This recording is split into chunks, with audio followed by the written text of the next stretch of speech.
Senator Rand Paul announced he has tested positive for the coronavirus, becoming the first senator and third known member of Congress to have contracted the disease. The Kentucky Republican, who has been in working from the Senate in recent days, said he was tested out of caution due to his extensive travel and events and did not note any specific exposure. Due to his big issues headed his way, Senator Rand Paul, RKY, said Monday he will be limiting his August activities after recovering from a partial lung removal surgery he said he needed due to damages relating to a November 2017 attack by his neighbor. Unfortunately, I will have to limit my August activities. Part of my lung damaged by the 2017 assault had to be removed by surgery this weekend. The doctors, nurses, and staff at Vanderbilt University Medical Center were great. I should be able to return to the Senate in September, Paul tweeted Monday. Excerpt from New York Times article. A neighbor of Senator Rand Paul of Kentucky was sentenced Friday to 30 days in prison after pleading guilty to felony assault for tackling the lawmaker last year, a spokesman for federal prosecutor said. The attack was fueled by irritation over a pile of debris. The attack in November left Mr. Paul with several broken ribs and precipitated a case of pneumonia. This is the most Kentucky thing I've ever heard. Get into a brawl with a senator because their junk is on your lawn. You still have to swear you've never participated or seconded in a duel before you take public office in the bluegrass state. Him and his neighbor had a bout of fisticuffs over their lawns. A bout of fisticuffs that really undersells it. His neighbor kicked the crap out of him and did some serious damage. I think the neighbor was later ordered to pay a huge court decision fee and damages. Yeah, this is the first time hearing of it. I thought they just hustled a bit. Didn't know he had to get lung surgery. Did almost beat the libertarian out of him. Even though we know Rand is a famously disagreeable person, his neighbor is by all accounts a far shittier person. Wouldn't wish this on anyone. Here's how I picture it. Imagine the money that Rand Paul makes, and then imagine the assholes who would populate the same cul-de-sac that he lives in. I'm really mad at Google because I typed in the Chrome search bar cul-de-sac and it was all like, yeah, that sounds like a thing, and so I put the entire blame on them. Cul-de-sac. Cul-de-sac, damnable French language. And plural is close to sac. If you'd pronounce it the way a French person would, you'd never end up at called. Damnable end pronunciations. Let the words tumble out of my mouth as they will and have your ears pick out what best suits you. Now good day, sir. Just get over it, okay? It's water under the fridge. Yeah, but physically attacking a US senator is a major clown move. What if said senator is working for Russia? Just asking for posterity. All billionaires are pretty equally shitty. Not sure it really matters their nationality. It isn't something you'd expect a wealthy person to do. Wealthy people are often shitty, but normally not that dumb. I wouldn't really either, but when you consider how many people Rand Paul's votes, or lack thereof, could have or already have hurt, I'll just choose to stay neutral on this. How the fuck is he not in prison? Money. Wouldn't surprise me if both of them preferred to keep a trial out of the public eye. And he lost part of a lung? How badly did he get beaten? Decidedly and indubitably to shreds, you say? Enough to go to Canada for their health care. The doctors, nurses, and staff at Vanderbilt University Medical Center were great. I should be able to return to the Senate in September. Was that part a lie? Not true. Fake news. He went to a private clinic. I'm Canadian, you guys don't know what you're talking about. How's that fake? The private clinic was in Canada. It is true, he went to Canada for surgery. That it was a private clinic only further refutes the argument that socializing our healthcare would lower the quality of care available to us. Canada has socialized healthcare, and yet they still have private, specialized options available for those who can spend the dough on it. A private surgery center that he paid for. He still thinks the doctors operating under a single-payer healthcare system is akin to slavery. Isn't his salary taxpayer money though? Paid for how badly did he get beaten? To shreds. How's his wife holding up? Broke several ribs, caused complications several months ago. It sounds like the type of thing I assumed would happen to me if I went a couple rounds with Mike Tyson in his prime. Let's say it didn't go to the judges, I still think Paul made a pass at the dude's wife or something. People in that tax bracket don't get into physical altercations over much. Would have to be truly rage-inducing to result in multiple broken ribs and removing part of a lung. The idea that it was over lawn seems ridiculous on its face. And Rand Paul flew to Canada to get his health care for it. Efficacy be damned, Rand Paul will be on hydroxychloroquine plus azithromycin before the end of the day. That's how this works. The rest of us wait for trials. He'll get tailored treatment. If that's the case, expect him to die of heart failure. Didn't know he had one. Taps head. Boom. His heart has always been a failure. Why? That drug causes heart problems. It destroys your heart and should only be used as a Hail Mary. He's probably saying that because that combo of drugs is generally not recommended to be prescribed together unless medically needed because it can lead to prolonged QT time in renal hepatic impaired patients or immunosuppressed patients for prolonged use. However, with dosage modifications and medical monitoring, it should generally be okay for a patient even if the SEs of chloroquine generally suck. That would imply he has one. Please don't spread this misinformation. We do not know if this helps combat the virus. ETA. Please read the comment threads below. Lots of links and info. I thought they knew it wasn't helpful. It can have side effects for certain people, which is why doctors can prescribe it for specific patients, but also why we won't just blanket offer it to everyone. Wait, are you saying we can predict the side effects of hydroxychloroquine based on some phenotype of the patient? If so, what is the predictive quality? Do you mean like pre-existing heart conditions? It does, however, spread poison when taken in large quantities. I thought this was being tested after countries in Africa were finding an effective. State is also running a clinical trial beginning Tuesday of a treatment regimen of hydroxychloroquine and azithromycin, two drugs that doctors in Africa and elsewhere say they've seen good results in fighting the virus. And forsythia. Azithromycin? What's the point of using antibiotics for a viral infection? My understanding is that COVID-19 renders the lungs susceptible to bacterial infection, but I am far from an expert. Some patients were also administered azithromycin to prevent bacterial superinfection. So I assume the body fighting the virus makes it easier for various bacterial infections to take hold. So yeah, azithromycin probably prevents secondary bacterial infections. Injury and exhaustion from the viral infection makes you vulnerable to bacterial infection. The antibiotic is a prophylactic, not a treatment. Well, azithromycin also has anti-inflammatory effects, so it's a bit of both. I see, thanks. Azithromycin also suppresses respiratory inflammation and some of the other harmful aspects of immune response. Given COVID-19's worst effects come from respiratory inflammation and immune responses in the lungs, it's a good fit, as well as acting as a prophylactic against bacterial infection in the beleaguered lungs. It's the combo they've been using in the clinical trials. Hydroxychloroquine interferes with the communication of cells in the immune system. One way it helps fight SARS-CoV-2 is by preventing cytokine storms. Because it is suppressing the immune system to some extent, dosing antibiotics will prevent bacterial infections from setting up in prime conditions caused by the virus. This clears up the pneumonia aspect of COVID-19, making it much more likely the body can fight it off without loss of respiration. Rand Paul was at a lunch on Friday with all the other Republican senators. I'm sure this will turn out fine. It'd be interesting if this lack of bipartisanship managed to keep the virus quarantined a bit. Unlike Rand Paul, COVID-19 is ready and willing to reach across the aisle. Watch them suddenly care about healthcare. Fucking snakes. There's an unexpected benefit for me not talking to Republicans. I bet you Mitch will change his tune on voting remotely if 3 more GOP senators test positive. The average age of all senators is 62. He was also seen at the Senate's gym and swimming pool. I love how they're able to continue to use the gym and putting each other at risk while others have closed gyms in cities across the US. The Lord works in mysterious ways. I can't get over that the Senate gym is not only open but that all of these 70-year-old men continue to go, and then lunch together after? Do they really think they are immune? How detached are they? Completely detached. These people literally cannot fathom the fact that their money and power can shield them from the consequences of their own actions. They think they won't get sick because that's something for poor people who pack into filthy buses and push past each other in supermarkets. Even if they get sick, they think they will be okay because they can have personal doctors, private ventilators, and access to better treatments than the rest of us. They think it's a hoax until one of them dies, but when that happens they will blame Hillary. Immediate landscape. Lock her up? Oh wait, but that keeps her safe. Whatever shall we do? The coronavirus is going to do this for a lot of them. Amen? Shh, don't tell them. Mike Pence yesterday, if you're asymptomatic do not get tested.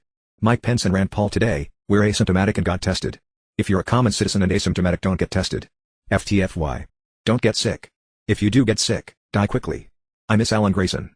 Another good one of his is when he said this about Dick Cheney. I have trouble listening to what he says sometimes because of the blood that drips from his teeth while he's talking. There are people waiting for that respirator, you know. I'm getting better. If you're not rich, please go and find somewhere to die quietly. 4 legs good, 2 legs better. If you're a common citizen, don't get tested. FTFY.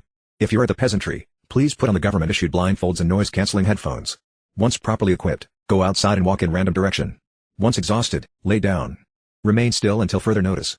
Absurd percentage of population acquiesces, rushes to buy more guns and toilet paper first. I'll be honest, I support political leaders getting tested. If too many of the people in charge of the country come down with it, there will be anarchy, and TBH that is a scary proposition. Some might say that's just what's needed. Let's be real, Trump, Pence, Rand Paul, they're all human garbage, but do you not think the president and vice president should be tested for a deadly virus with a different standard than average members of the public? But why? If you're still working in a field that requires contact with the general public, should you not be tested so you don't spread it to the public? Even though I've had multiple symptoms for a week that have been getting worse and worse, I can't get a test here in Denver. Testing is a joke still. As much as I love shitting on shitty people, Pence is the vice president and is in charge of handling the crisis. Him getting tested is not some outrageous thing, it's common sense. A bit of a stretch for senators, but same principle applies. They're the ones running the country. A senator having it means he could infect a lot of influential people who are in charge of legislation to fight this thing. I'm perfectly fine with high-ranking government officials, president, VP, department heads, Senate House members, etc., being tested even when asymptomatic. The absolute last place we need an outbreak is in the government delaying votes and action for the rest of the country. I'm not cool with all the celebrities, basketball players, etc. who somehow have jumped the lines to get tests. I think the reason for the later is because of the danger they present if infected.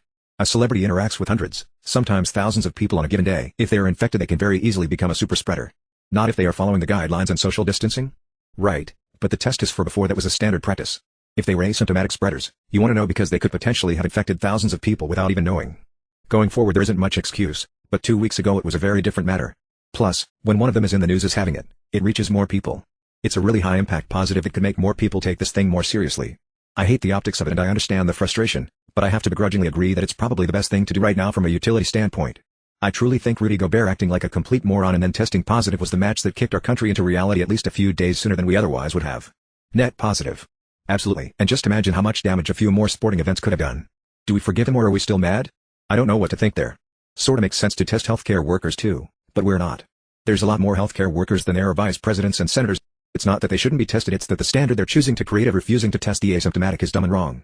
Everyone should be able to get tested, rather everyone has to get tested if we want to stop it from spreading and actually see real numbers of how far it's already gotten.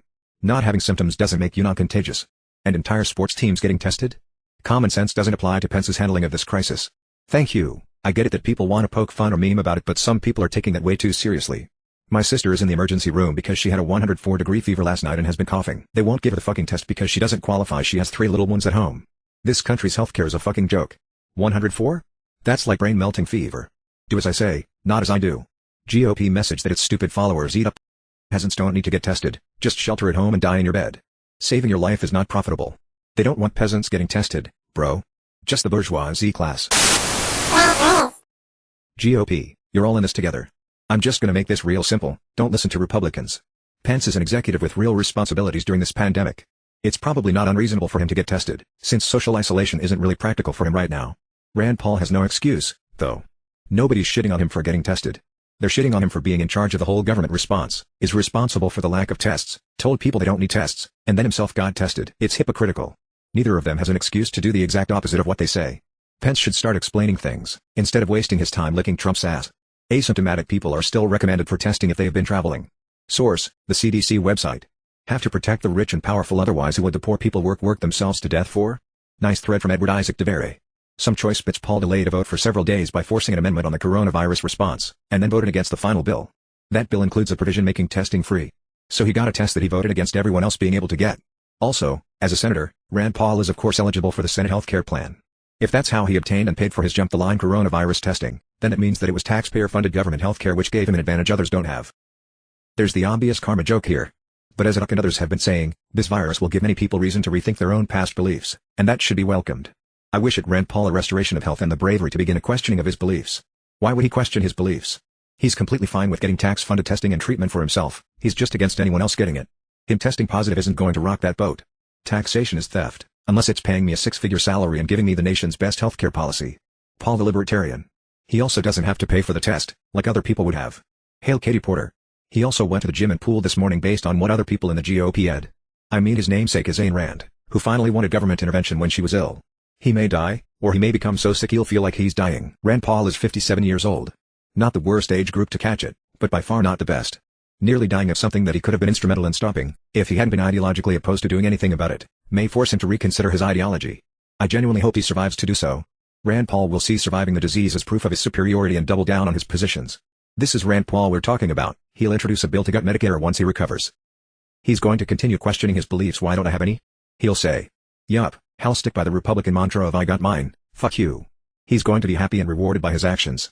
Those actions have given him wealth, power, opportunity, and an obvious healthcare advantage over the common citizen. I'm sure that in his mind, he's relieved to have his position, which reinforces his douchebag behavior. Rand Paul is a shady person who likes to communicate with shady people in ways that are difficult to trace or confirm due to said shady people being uncooperative. Rand Paul will not be able to have as much untraceable communication while he is ill. If he is responsible about this, he will have to be isolated from loved ones, advisors, other legislators, influencers, etc. Maybe during this isolation he will have time to reflect, but I imagine he just reads some Ayn Rand or something. Counterpoint, fuck Rand Paul. Fair. Narrator, he didn't. People like him have already questioned their beliefs, and realized that they don't give a shit. Beautiful, that's exactly it. Their belief, that they don't give a shit. And if you don't like it, they don't give a shit. His virus will give many people reason to rethink their own past beliefs, and that should be welcome. Look at the bullshit he and his father are spewing and you know they will learn nothing. He will just cherish his entitlement and continue to not give a fuck about the plebs. Fuck that. I hope he gets all the small government ineffective response his body can handle until he collapses from disease. Restoration of health and the bravery to begin a questioning of his beliefs. And a restoration of a spine. A Republican was shot 2 years ago and almost died, and the most he changed on gun laws was voting to give schools money to install panic buttons in classrooms. Unfortunately, people like Rand Paul lack the ability. Canadian dude here who doesn't go on Twitter much. I looked up some threads from Okbayok. What a fucking toxic, cancerous group of people. Why do they hate her so much? She's a democratic socialist woman of color who didn't come from wealth. I'm going to be blunt, but first I wanted to say I agree with the sentiments of the above statements. Okay, why are we still acting surprised that people like Paul do these sort of things? They fight and fight against a common sense measure of some kind, and usually shortly thereafter they will in turn be found taking advantage of the measure that they voted against. You could say they are almost flaunting it in our faces, as if they were dogs pissing in other dogs' yards to assert their dominance. In other words, they don't care, and are probably laughing their asses off at you getting upset by their behavior.